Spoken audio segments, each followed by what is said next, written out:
A modern-day interpretation of hieroglyphics depicts waves as representative of water. Scribes used the wave hieroglyph to represent both water and cosmic energy depending on the message. The Egyptians believed that everything is created by a unique all-powerful source of conscious energy called Ra. These Netjers are the divine processes by which nature creates. Apart from human-made things, everything in the universe is made according to cosmic law, the Netjers. These cosmic laws are what enable things to come into being. They are the processes of creation and not the created things themselves. Remember the connection between Netjers and nature, because if you want to see Netjers functioning, that is where you have to go. You cannot visually see the Netjers, you can find their traces. The cosmic laws are ever in motion, making sure things get done behind the scenes. This is where the temple sages' knowledge excelled, in observing and recording how things work and leaving their records inside temples. For example, the bee is an extraordinary creation which the Egyptians observed and considered a master alchemist. 1. Bees take the dust of pollen and transform it into liquid gold, honey that was, and still is, a source of nourishment and healing. 2. Bees produce wax. 3. Bees do not live alone. Bees live in a closely knit community in a highly structured royal hierarchy with a queen as royal principal at the top. This structure was mirrored by ancient Egyptian society and governed by the royal principle and functioning in perfect harmony. It is no accident that the ancient temple sages chose the bee as the royal symbol.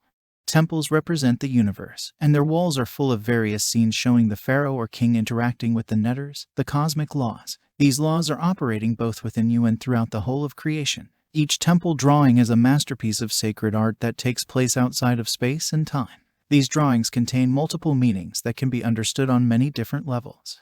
When looking at Egyptian temple art, the first thing to realize is that you are the king. The king is not some historical figure from the distant past. Also, note how often the king and the Netjer they are engaging have similar facial features. This mirroring clarifies that the Netjer, the divine element summoned, is both within and outside you. Also, every object you see holds sacred meaning. It is all about connecting you to your source, which is the constant energy flow in motion. To read temple drawings, start with the Netjer. Often the Netjer is offering the ankh to the king's nose, giving you the breath of life. Every breath inhaled is the most divine gift you could receive. Through our breath, we have contact with the divine energy of the Creator, whether we are aware of it or not.